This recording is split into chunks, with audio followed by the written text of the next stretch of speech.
ಎಲ್ಲರಿಗೂ ನಮಸ್ಕಾರ. Learn with Chetan YouTube ಚಾನಲ್ಗೆ ನಿಮ್ಮೆಲ್ಲರಿಗೂ ಆಧಾರದ ಸುಸ್ವಾಗತ. ಇಂದಿನ ದಿನ ನಾವು 10ನೇ ತರಗತಿಯ ವಿಜ್ಞಾನ ವಿಷಯದ ಪಾಸಿಂಗ್ ಪ್ಯಾಕೇಜ್ ಅಂದರೆ ಒಂದು ವಿಡಿಯೋದಿಂದ ಸುಮಾರು 40ರಿಂದ 45 ಅಂಕಗಳನ್ನು ಸುಲಭವಾಗಿ ಗಳಿಸ್ತಕ್ಕಂಥ ವಿಡಿಯೋವನ್ನು ಇಂದಿನ ದಿನ ನಿಮ್ಮ ಮುಂದೆ ತೆಗೆದುಕೊಂಡು ಬಂದಿದ್ದೇವೆ. ಸೊ ಇದು ಪರೀಕ್ಷೆ 2ರ ಒಂದು ಪಾಸಿಂಗ್ ಪ್ಯಾಕೇಜ್ ಆಗಿರ್ತದೆ.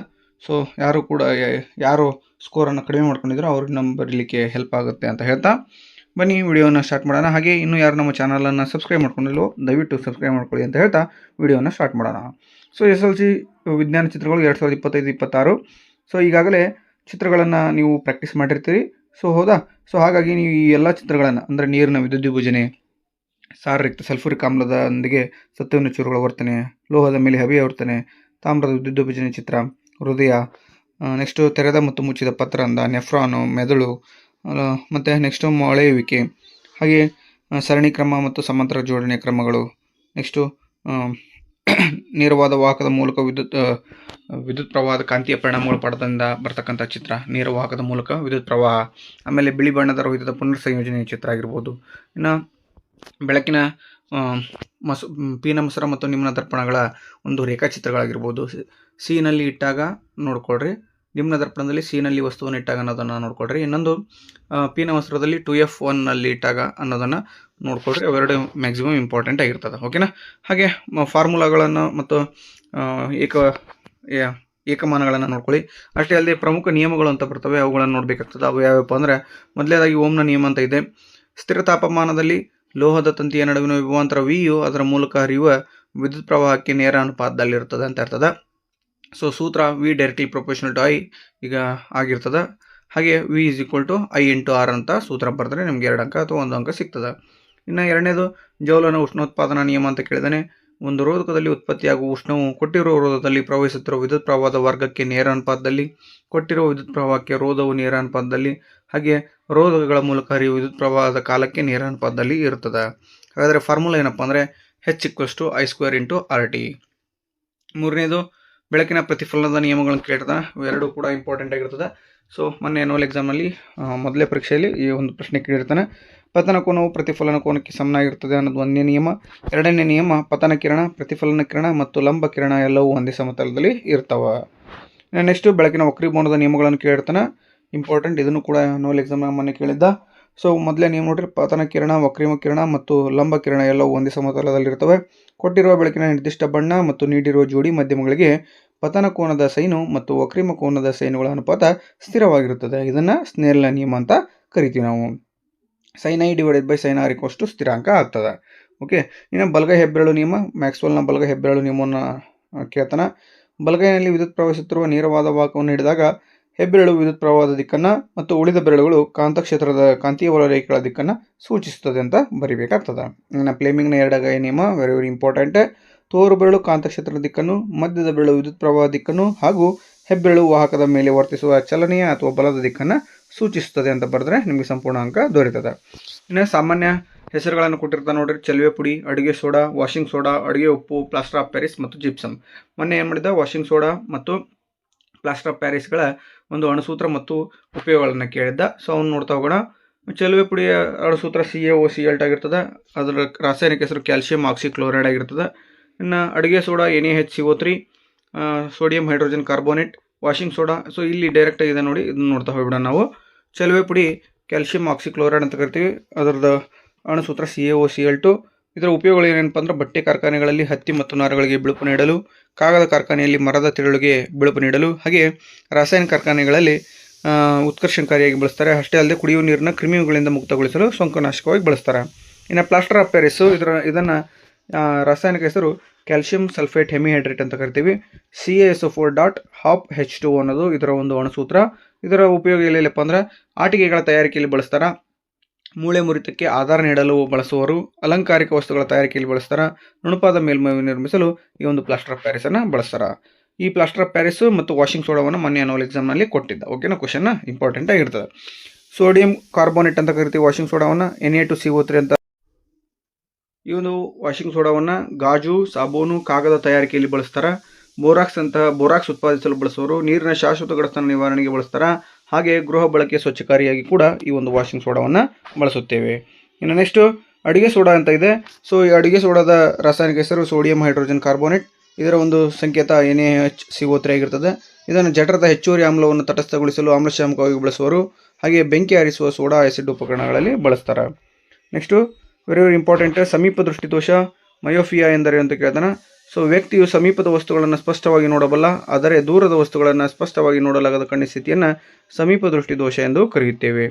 ಇದಕ್ಕೆ ಈ ಒಂದು ದೃಷ್ಟಿ ದೋಷ ಉಂಟಾಗಲಿಕ್ಕೆ ಕಾರಣಗಳೇನಪ್ಪ ಅಂದ್ರೆ ಕಣ್ಣಿನ ಮಸೂರದ ವಿಪರೀತ ವಕ್ರತೆ, ಕಣ್ಣು ಗುಡ್ಡೆಯು ಸಹಜ ಸ್ಥಿತಿಗಿಂತ ಉದ್ದವಾಗಿರುವುದು. ಇದಕ್ಕೆ ಪರಿಹಾರ ಏನಂದರೆ ಸೂಕ್ತ ಸಾಮರ್ಥ್ಯವುಳ್ಳ ನಿಮ್ನ ಮಸೂರವನ್ನು ಬಳಸಿ ಸರಿಪಡಿಸಬಹುದು. ಇದು ಕೂಡ ಮನೆ ಆನ್ಯುವಲ್ ಎಕ್ಸಾಮ್ನಾಗ ಕೊಟ್ಟಿರ್ತಾನೆ. ಸೊ 3 ಅಂಕ ಸುಲಭವಾಗಿ ನೀವು ಇದನ್ನು ಗಳಿಸಬಹುದು. ಸೊ ನೆಕ್ಸ್ಟ್ ಈ ಸಲ ದೂರದೃಷ್ಟಿ ದೋಷ ಕೊಟ್ಟರೆ ಹೇಳೋಕ್ಕಾಗಲ್ಲ. ಸೊ ಇದನ್ನು ಹೈಪರ್ಮೆಟ್ರೋಫಿ ಅಂತ ಕರಿತೀವಿ. ಈ ದೂರದೃಷ್ಟಿ ದೋಷ ಅಂದರೆ ಏನಪ್ಪ, ವ್ಯಕ್ತಿಯು ದೂರದ ವಸ್ತುಗಳನ್ನು ಸ್ಪಷ್ಟವಾಗಿ ನೋಡಬಲ್ಲ, ಆದರೆ ಸಮೀಪದ ವಸ್ತುಗಳನ್ನು ಸ್ಪಷ್ಟವಾಗಿ ನೋಡಲಾಗದ ಸ್ಥಿತಿಯನ್ನು ನಾವು ದೂರದೃಷ್ಟಿ ದೋಷ ಅಂತ ಕರಿತೀವಿ. ಇದು ಕಾರಣ ಏನಪ್ಪ ಈ ಒಂದು ದೋಷ ಬರಲಿಕ್ಕೆ ಅಂದರೆ ಕಣ್ಣಿನ ಮಸೂರದ ಸಂಗಮ ದೂರ ಉದ್ದವಾಗಿರೋದು ಮತ್ತು ಕಣ್ಣುಗುಡ್ಡೆಯು ಅತಿ ಚಿಕ್ಕದಾಗಿರುವುದು ಆಗಿರ್ತದೆ.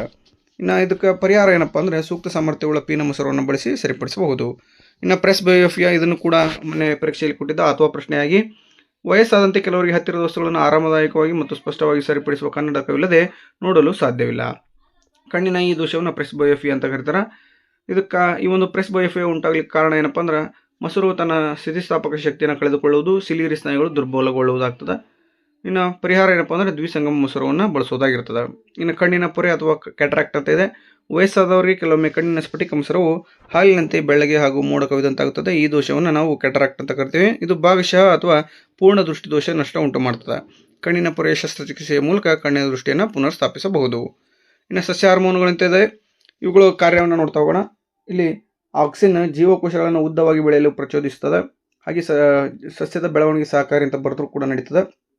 ಜಿಬ್ಬರ್ಲಿನ್ ಅಂತ ಇದೆ. ಕಾಂಡದ ಬೆಳವಣಿಗೆ ಸಹಕಾರಿಯಾಗ್ತದೆ. ಸೈಟೋಕೈನ್ ಕೋಶ ವಿಭಜನೆಯನ್ನು ಒದಗಿಸ್ತದೆ. ಹೂವು ಮತ್ತು ಹಣ್ಣು ಬೀಜಗಳಲ್ಲಿ ಏನಾಗ್ತದೆ, ಕೋಶ ವಿಭಜನೆಗೆ ಸಹಕಾರ ಮಾಡ್ತದೆ. ಈ ಅಬ್ಸಿಸಿಕ್ ಆಮ್ಲ ಬೆಳವಣಿಗೆಯನ್ನು ಪ್ರತಿಬಂಧಿಸ್ತದೆ ಅಥವಾ ಕುಂಠಿತಗೊಳಿಸ್ತದೆ.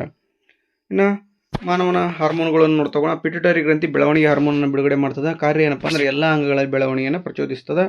ಥೈರಾಯ್ಡ್ ಗ್ರಂಥಿಯಿಂದ ಥೈರಾಕ್ಸಿನ್ ಹಾರ್ಮೋನ್ ಬಿಡುಗಡೆ ಆದರೆ ಇದು ಕೊಬ್ಬುಗಳು, ಪ್ರೋಟೀನ್ಗಳು ಮತ್ತು ಕಾರ್ಬೋಹೈಡ್ರೇಟ್ಗಳ ಚಯಾಪಚಯ ಕ್ರಿಯೆಯನ್ನು ನಿಯಂತ್ರಣ ಮಾಡ್ತದೆ.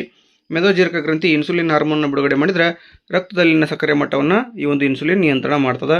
ಹಾಗೆ ವೃಷಣಗಳು ಟೆಸ್ಟೋಸ್ಟೆರಾನ್ ಹಾರ್ಮೋನನ್ನು ಬಿಡುಗಡೆ ಮಾಡ್ತವೆ. ಪುರುಷರ ಲೈಂಗಿಕ ಲಕ್ಷಣಗಳಿಗೆ ಕಾರಣವಾಗಿದೆ ಮತ್ತು ವೀರ್ಯಾಣುಗಳನ್ನು ಉತ್ಪಾದಿಸುತ್ತದೆ. ಅಂಡಾಶಯಗಳು ಈಸ್ಟ್ರೋಜನ್ ಹಾರ್ಮೋನನ್ನು ಬಿಡುಗಡೆ ಮಾಡ್ತದೆ. ಹೆಣ್ಣು ಸಂತಾನೋತ್ಪತ್ತಿ ಅಂಗಗಳ ಬೆಳವಣಿಗೆ ಹಾಗೂ ಋತುಚಕ್ರದ ನಿಯಂತ್ರಣವನ್ನು ಮಾಡುತ್ತದೆ. ಇನ್ನು ಅಡ್ರಿನಲ್ ಗ್ರಂಥಿ ಅಡ್ರಿನಾಲಿನ್ ಎಂಬ ಹಾರ್ಮೋನನ್ನು ಬಿಡುಗಡೆ ಮಾಡ್ತದೆ ಹಾಗೂ ದೇಹವು ತುರ್ತು ಪರಿಸ್ಥಿತಿಯನ್ನು ಎದುರಿಸುವಂತೆ ಸಿದ್ಧಗೊಳಿಸ್ತದೆ. ಇನ್ನು ನೆಕ್ಸ್ಟು ಕೆಲವು ಭೌತ ಪರಿಮಾಣಗಳ ಅಂತಾರಾಷ್ಟ್ರೀಯ ಏಕಮಾನ ಹಾಗೂ ಸಂಕೇತಗಳನ್ನು ನೋಡ್ತಾ ಹೋಗೋಣ. ವಿದ್ಯುತ್ ಪ್ರವಾಹವನ್ನು ಆಂಪಿಯರ್ ಎಂಬ ಏಕಮಾನದಿಂದ ನಾವು ಸೂಚಿಸ್ತೇವೆ. ಇದರ ಸಂಕೇತ ಎ ಆಗಿರ್ತದೆ. ವಿದ್ಯುದಾವೇಶವನ್ನು ಕೂಲಂ, ಸಿ. ರೋಧವನ್ನು ಓಮ್ ಚಿತ್ರ ಇದೆ. ರೋಧಶೀಲತೆಯನ್ನು ಓಮ್ ಮೀಟರ್ ಅಂತ ಕರಿತೀವಿ. ಇನ್ನು ವಿದ್ಯುತ್ ಸಾಮರ್ಥ್ಯವನ್ನು ವ್ಯಾಟ್ ಎಂಬ ಏಕಮಾನದಿಂದ ಅಳಿತೀವಿ. ವಿಭವಾಂತರವನ್ನು ವೋಲ್ಟ್ ಎಂಬ ಏಕಮಾನದಿಂದ ತೆಗೆದುಕೊಳ್ತೀವಿ. ಹಾಗೆ ವಿದ್ಯುತ್ ಶಕ್ತಿ ಏಕಮಾನ ಕಿಲೋ ವ್ಯಾಟ್ ಗಂಟೆ ಆಗಿರ್ತದೆ. ಶಕ್ತಿ ಏಕಮಾನ ಜೌಲ್ ಆಗಿರ್ತದೆ. ಮಸೂರದ ಸಾಮರ್ಥ್ಯ ಡಯಾಪ್ಟರ್ ಆಗಿರ್ತದೆ. ಓಕೆ, ಇವು ವೆರಿ ವೆರಿ ಇಂಪಾರ್ಟೆಂಟ್ ಇದೆ. ಇನ್ನು ನೈಸರ್ಗಿಕ ಆಮ್ಲಗಳು ನೋಡ್ತಾ ಹೋಗೋಣ. ನಿಂಬೆ ರಸದಲ್ಲಿ ಸಿಟ್ರಿಕ್ ಆಮ್ಲ ಇರ್ತದೆ. ವಿನೆಗರ್ನಲ್ಲಿ ಅಸಿಟಿಕ್ ಆಮ್ಲ, ಕಿತ್ತಳೆ ಹಣ್ಣಿನಲ್ಲಿ ಸಿಟ್ರಿಕ್ ಆಮ್ಲ, ಹುಣಸೆ ಹಣ್ಣಿನಲ್ಲಿ ಟಾರ್ಟಾರಿಕ್ ಆಮ್ಲ, ಮೊಸರಿನಲ್ಲಿ ಲ್ಯಾಕ್ಟಿಕ್ ಆಮ್ಲ, ಸೇಬುವಿನಲ್ಲಿ ಮ್ಯಾಲಿಕ್ ಆಮ್ಲ, ಟೊಮೊಟೊದಲ್ಲಿ ಆಕ್ಸಾಲಿಕ್ ಆಮ್ಲ, ಇರುವೆ ಕಡಿತವಾದ ಅಥವಾ ಜೇನು ಕಡಿತದಲ್ಲಿ ಮೆಥನೋಯಿಕ್ ಆಮ್ಲ ಅಥವಾ ಫಾರ್ಮಿಕ್ ಆಮ್ಲ, ತುರಿಕೆ ಗಿಡದ ಎಲೆಯಲ್ಲಿ ಕೂಡ ಮೆಥನೋಯಿಕ್ ಆಮ್ಲ ಇರ್ತದೆ. ಈ ಮೆಥನೋಯಿಕ್ ಆಮ್ಲಕ್ಕೆ ಇನ್ನೊಂದು ಹೆಸರು ಏನಪ್ಪ ಅಂದರೆ ಫಾರ್ಮಿಕ್ ಆಮ್ಲ ಆಗಿರ್ತದೆ. ಜಠರದ ರಸ ಹೈಡ್ರೋಕ್ಲೋರಿಕ್ ಆಮ್ಲ ಆಗಿರ್ತದೆ. ಹಾಗಾದರೆ ಈ ಗುರುತ್ವಾನುವರ್ತನೆಗಳನ್ನು ನೋಡ್ತಾ ಹೋಗೋಣ. ಸೊ ಇಲ್ಲಿ ವರ್ತನೆಗಳು ಕಂಡು ಬರ್ತವೆ. ಇಲ್ಲಿ ಮೊದಲನೇದಾಗಿ ಗುರುತ್ವಾನುವರ್ತನೆ, ಅದರಲ್ಲಿ 2 ವಿಧ. ಒಂದು ಧನ ಗುರುತ್ವಾನುವರ್ತನೆ, ಇನ್ನೊಂದು ಋಣ ಗುರುತ್ವಾನುವರ್ತನೆ. ಬೇರು ಭೂಮಿಯ ಗುರುತ್ವದ ಕಡೆಗೆ ಬೆಳೆದರೆ ಅದನ್ನು ಧನ ಗುರುತ್ವಾನುವರ್ತನೆ ಅಂತ ಕರೀತಾರೆ. ಕಾಂಡವು ಭೂಮಿಯ ಗುರುತ್ವದ ಸೆಳೆತಕ್ಕೆ ವಿರುದ್ಧವಾಗಿ ಬೆಳೆಯುತ್ತದೆ, ಇದನ್ನು ಋಣ ಗುರುತ್ವಾನುವರ್ತನೆ ಅಂತಾರೆ. ಹಾಗೆಯೇ ಜಲಾನುವರ್ತನೆ ಇದೆ. ಸಸ್ಯಗಳು ನೀರಿನ ಕಡೆಗೆ ಪ್ರತಿಕ್ರಿಯಿಸುವುದನ್ನು ಜಲಾನುವರ್ತನೆ ಅಂತ ಕರಿತೀವಿ. ರಾಸಾಯನಿಕ ವರ್ತನೆ ಅಂದರೆ ಸಸ್ಯಗಳು ರಾಸಾಯನಿಕಗಳಿಗೆ ಪ್ರತಿಕ್ರಿಯಿಸುವುದನ್ನು ರಾಸಾಯನಿಕ ವರ್ತನೆ ಅಂತ ಕರಿತೀವಿ. ಉದಾಹರಣೆಗೆ ಅಂಡಾಣುಗಳ ಕಡೆಗೆ ಪರಾಗರೇಣುಗಳ ಬೆಳವಣಿಗೆ. ದ್ವಿತೀಯಾನುವರ್ತನೆ ಅಂತ ಇದೆ. ಸಸ್ಯಗಳು ಬೆಳಕಿನ ಕಡೆಗೆ ಪ್ರತಿಕ್ರಿಯಿಸುವುದನ್ನು ದ್ವಿತೀಯಾನುವರ್ತನೆ ಅಂತ ಕರಿತೀವಿ. ಇನ್ನು ಮಿಶ್ರಲೋಹಗಳು ಎಂದರೆ ಏನಂತ ಇದೆ. ಲೋಹಗಳ ಅಥವಾ ಲೋಹ ಅಲೋಹಗಳ ಏಕರೂಪ ಮಿಶ್ರಣಕ್ಕೆ ನಾವು ಮಿಶ್ರಲೋಹ ಅಂತ ಕರಿತೀವಿ. ಹಿತ್ತಾಳೆಯಲ್ಲಿರ್ತಕ್ಕಂಥ ಘಟಕ ಧಾತುಗಳು ತಾಮ್ರ ಮತ್ತು ಸತು ಆಗಿರ್ತದೆ. ಕಂಚುವಿನಲ್ಲಿ ತಾಮ್ರ ಮತ್ತು ತವರ ಇರ್ತದೆ. ಕಲೆ ರಹಿತ ಉಕ್ಕು ಸ್ಟೇನ್ಲೆಸ್ ಸ್ಟೀಲ್ ಅಂತ ಕರಿತೀವಲ್ಲ, ಇದರದ್ದು ಕಬ್ಬಿಣ, ಕಾರ್ಬನ್, ನಿಕ್ಕಲ್ ಮತ್ತು ಕ್ರೋಮಿಯಂನಿಂದ ಉಂಟಾಗಿರ್ತದೆ. ಬೆಸುಗೆ ಲೋಹ ಸೀಸ ಮತ್ತು ತವರದಿಂದ ಉಂಟಾಗಿರ್ತದೆ. ಅಮಾಲ್ಗಮ್ ಎಂದರೆ ಏನಂತ ಒಂದು ಮಾರ್ಕಿಗೆ ಕೇಳ್ತಾನೆ. ಸೊ ಇಂಪಾರ್ಟೆಂಟ್ ಕ್ವಶನ್ ಇದು. ಮಿಶ್ರಲೋಹದ ಒಂದು ಘಟಕ ಪಾದರಸವಾಗಿದ್ದರೆ ಅದನ್ನು ಅಮಾಲ್ಗಮ್ ಎಂದು ಕರೀತೇವೆ ನಾವು. ನೆಕ್ಸ್ಟು ಕಿಣ್ವಗಳ ಕಾರ್ಯವನ್ನು ಕೇಳ್ತಾನೆ, ಇಂಪಾರ್ಟೆಂಟ್ ಕೂಡ, ಅತ್ಯಂತ ಸುಲಭವಾಗಿ ಮಾರ್ಕ್ಸನ್ನು ನೀವು ಗೇನ್ ಮಾಡ್ಬೋದು. ಕಿಣ್ವಗಳು ಅಮೈಲೇಸ್ ಅಂತ ಇದೆ, ಪಿಷ್ಟವನ್ನು ವಿಭಜಿಸಿ ಸಕ್ಕರೆಯನ್ನು ಬಿಡುಗಡೆ ಮಾಡ್ತದೆ. ಪೆಪ್ಸಿನ್ ಕಿಣ್ವ ಪ್ರೋಟೀನನ್ನು ಜೀರ್ಣಿಸ್ತದೆ, ಹಾಗೆ ಟ್ರಿಪ್ಸಿನ್ ಕಿಣ್ವ ಪ್ರೋಟೀನನ್ನು ಜೀರ್ಣಿಸ್ತದೆ. ಲೈಪೇಸು ಎಮಲ್ಸೀಕರಣಗೊಂಡ ಕೊಬ್ಬುಗಳನ್ನು ವಿಭಜಿಸ್ತದೆ. ಓಕೆನಾ. ಸೊ ಇವು ಇಂಪಾರ್ಟೆಂಟ್ ಕ್ವಶನ್ಸ್ ಆಗಿರ್ತವೆ. ಸೊ ನೆಕ್ಸ್ಟ್ ಮುಂದಿನದಾಗಿ 2 ಅಂಕದ ಪ್ರಶ್ನೆಗಳನ್ನು ನೋಡ್ತಾ ಹೋಗೋಣ. ಸ್ಕೋರ್ ಜಾಸ್ತಿ ಮಾಡಬೇಕಂದಾಗ 2 ಅಂಕದ ಪ್ರಶ್ನೆಗಳನ್ನು ನೋಡ್ತಾ ಹೋಗೋಣ. ರಾಸಾಯನಿಕ ಕ್ರಿಯೆ ನಡೆದಿದೆ ಎಂದು ನಿರ್ಧರಿಸಲು ಸಹಾಯ ಮಾಡುವ ವೀಕ್ಷಣೆಗಳನ್ನು ಪಟ್ಟಿ ಮಾಡಿ ಅಂತ ಕೇಳ್ತಾನೆ. ಸ್ಥಿತಿ ಬದಲಾವಣೆ, ಬಣ್ಣದಲ್ಲಿ ಬದಲಾವಣೆ, ಅನಿಲದ ಬಿಡುಗಡೆ ಹಾಗೂ ತಾಪದಲ್ಲಿ ಬದಲಾವಣೆ. ಕಬ್ಬಿಣ ತುಕ್ಕು ಹಿಡಿಯುವುದನ್ನು ತಡೆಗಟ್ಟಲು ಅನುಸರಿಸುವ ಕ್ರಮಗಳನ್ನು ತಿಳಿಸಿ ಅಂತ ಕೇಳ್ತಾನೆ. ಅಥವಾ ಇದನ್ನು ಇನ್ನೊಂದು ರೀತಿ ಕೇಳ್ತಾನೆ, ಕಮಟುವಿಕೆಯನ್ನು ನಶಿಸುವಿಕೆಯನ್ನು ತಡೆಗಟ್ಟುವ ಕ್ರಮಗಳನ್ನು ತಿಳಿಸಿ ಅಂತ ಕೇಳ್ತಾನೆ. ಸೊ ಬಣ್ಣ ಬಳಿಯುವುದು, ಗ್ರೀಸ್ ಹಚ್ಚುವುದು, ಎಣ್ಣೆ ಸವರುವುದು, ಹಾಗೆ ಗ್ಯಾಲ್ವನೀಕರಣ. ವಾಹಕದ ರೋಧವು ಅವಲಂಬಿಸಿರುವ ಅಂಶಗಳು ಯಾವುವು ಅಂತ ಕೇಳಿದಾನೆ. ಸೊ ಇದು ವೆರಿ ವೆರಿ ಇಂಪಾರ್ಟೆಂಟ್ ಕ್ವಶನ್. ವಾಹಕದ ಉದ್ದ, ವಾಹಕದ ಅಡ್ಡ ಕೊಯ್ತ, ವಾಹಕದ ಪ್ರಾಕೃತಿಕ ಗುಣ ಮತ್ತು ವಾಹಕದ ತಾಪಮಾನ. 49ನೇದು ನೋಡ್ರಿ, ಪ್ರಶ್ನೆ ಕೊಟ್ಟಿದ್ದಾನೆ. ಜೌಲ್ನ ಉಷ್ಣೋತ್ಪಾದನಾ ಪರಿಣಾಮದ ಮೇಲೆ ಕಾರ್ಯನಿರ್ವಹಿಸುವ 4 ಸಾಧನಗಳನ್ನು ಹೆಸರಿಸಿ ಅಂತ ಇದೆ. ವಿದ್ಯುತ್ ಬಲ್ಬ್, ಇಸ್ತ್ರಿಪೆಟ್ಟಿಗೆ, ಒಲೆ ಹಾಗೂ ವಿದ್ಯುತ್ ಹೀಟರ್ ಮತ್ತು ಫ್ಯೂಸ್.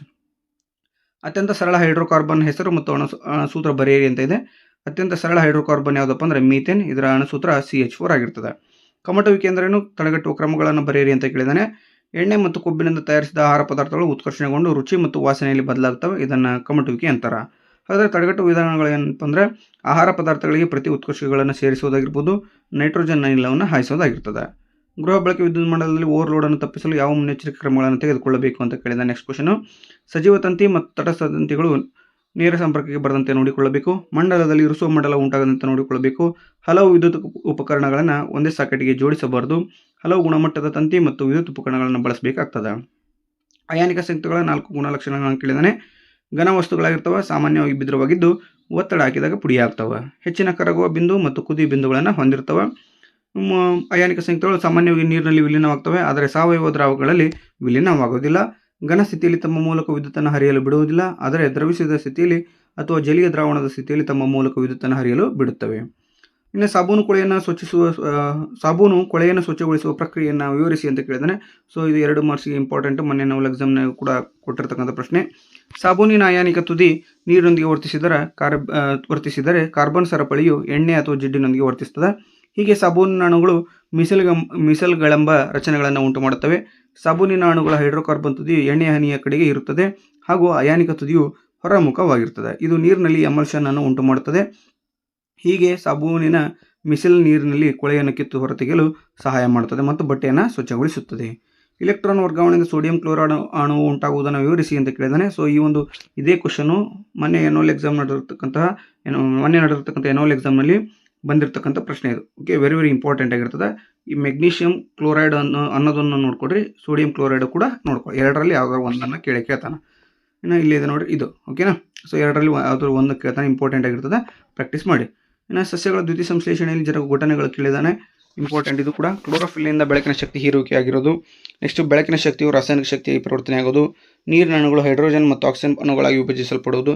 ಕಾರ್ಬನ್ ಡೈಆಕ್ಸೈಡ್ ಕಾರ್ಬೋಹೈಡ್ರೇಟ್ ಆಗಿ ಅಪಕರ್ಷಿಸಲ್ಪಡುವುದು. ಓಕೆ, ಇನ್ನು ಮುಂದಿನದಾಗಿ ಎಸ್ಟರೀಕರಣ ಎಂದರೇನು, ಎಥನಾಲ್ನಿಂದ ಈಥೀನ್ ಹೀಗೆ ಪಡೆಯುವಿರಿ ಅಂತ ಕೇಳಿರ್ತಾನೆ. ಆಮ್ಲ ಮತ್ತು ಆಲ್ಕೋಹಾಲ್ನ ನಡುವಿನ ಕ್ರಿಯೆಯಿಂದ ಸಾಮಾನ್ಯವಾಗಿ ಎಸ್ಟರ್ಗಳು ಉಂಟಾಗುವ ಪ್ರಕ್ರಿಯೆಯನ್ನು ಎಸ್ಟರೀಕರಣ ಕ್ರಿಯೆ ಅಂತ ಕರಿತೀವಿ. ಎಥನಾಲ್ ಅನ್ನು 443 ಕೆಲ್ವಿನ್ ತಾಪದಲ್ಲಿ ಹೆಚ್ಚಿನ ಪ್ರಮಾಣದ ಸಾರೀಕೃತ ಸಲ್ಫ್ಯೂರಿಕ್ ಆಮ್ಲದಿಂದ ಕಾಯಿಸಿದಾಗ ಎಥನಾಲ್ ನಿರ್ಜಲೀಕರಣಗೊಂಡು ಈಥೀನ್ ಉಂಟಾಗ್ತದೆ. ಸೊ ಇಲ್ಲಿದೆ ನೋಡಿ, CH3 CH2OH in the presence of H2SO4 CH2 double bond CH2 plus H2O. So ಇದಾಗಿತ್ತು ಇಂದಿನ ವಿಡಿಯೋ. ಇಂದಿನ ವಿಡಿಯೋದಲ್ಲಿ ನಾವು ನಾಳೆ ಅಂದರೆ ಪರೀಕ್ಷೆ 2ರಲ್ಲಿ ವಿಜ್ಞಾನ ವಿಷಯದಲ್ಲಿ ಬರ್ತಕ್ಕಂಥ ಅತ್ಯಂತ ಪ್ರಮುಖ ಪ್ರಶ್ನೆಗಳ ವಿಡಿಯೋ ಭಾಗವನ್ನು ನೋಡ್ತಾ ಹೋದ್ವಿ. ಸೊ ಇದು ಕೂಡ ಭಾಗ 1 ಆಗಿರ್ತದೆ. ಇನ್ನು ಭಾಗ 2, ಭಾಗ 3 ವಿಡಿಯೋಗಳನ್ನು ಕೂಡ ಮುಂದಿನ ದಿನಗಳಲ್ಲಿ ನಾವು ನಿಮ್ಮ ಮುಂದೆ ತರಲಿಕ್ಕೆ ಪ್ರಯತ್ನವನ್ನು ಮಾಡ್ತೇವೆ. ಹಾಗೂ 6 ವಿಷಯಗಳ ವಿಡಿಯೋಗಳನ್ನು ಮಾಡ್ತೇವೆ ಅಂತ ನಿಮ್ಮಲ್ಲಿ ಭರವಸೆ ಕೊಡ್ತಾ, ಸೊ ಇಷ್ಟೊತ್ತು ವಿಡಿಯೋ ನೋಡಿರ್ತಕ್ಕಂಥ ನಿಮ್ಮೆಲ್ಲರಿಗೂ ತುಂಬ ಹೃದಯದ ಧನ್ಯವಾದಗಳನ್ನು ತಿಳಿಸಲಿಕ್ಕೆ ಇಷ್ಟಪಡ್ತೇನೆ. ಹಾಗೆ ಈ ವಿಡಿಯೋ ನಿಮಗೆ ಇಷ್ಟವಾಗಿದ್ದರೆ ದಯವಿಟ್ಟು ಲೈಕ್ ಮಾಡಿ, ಶೇರ್ ಮಾಡಿ, ಕಮೆಂಟ್ ಮಾಡಿ, ಹಾಗೆ ಸಬ್ಸ್ಕ್ರೈಬ್ ಮಾಡ್ಕೊಳ್ಳೋದನ್ನು ಮರಿಬೇಡಿ. ಅಷ್ಟೇ ಅಲ್ಲದೆ ಅಲ್ಲಿ ಹೈಪ್ ಎನ್ನುವ ಬಟನ್ ಇರ್ತದೆ, ದಯವಿಟ್ಟು ಆ ಒಂದು ಹೈಪ್ ಬಟನ್ನ ಕ್ಲಿಕ್ ಮಾಡಿ ನಮಗೆ ಈ ಒಂದು ವಿಡಿಯೋ ಹೆಚ್ಚು ವಿದ್ಯಾರ್ಥಿಗಳಿಗೆ ತಲುಪಲಿಕ್ಕೆ ಸಹಾಯ ಮಾಡಿ ಅಂತ ಹೇಳ್ತಾ, ಇಷ್ಟೊತ್ತು ನಿಮ್ಮ ಸಮಯವನ್ನು ಕೊಟ್ಟು ನಮ್ಮ ವಿಡಿಯೋನ ನೋಡಿರ್ತಕ್ಕಂಥ ನಿಮ್ಮೆಲ್ಲರಿಗೆ ಧನ್ಯವಾದಗಳು ಅಂತ ತಿಳಿಸ್ತಾ, ಥ್ಯಾಂಕ್ ಯು ಸೋ ಮಚ್.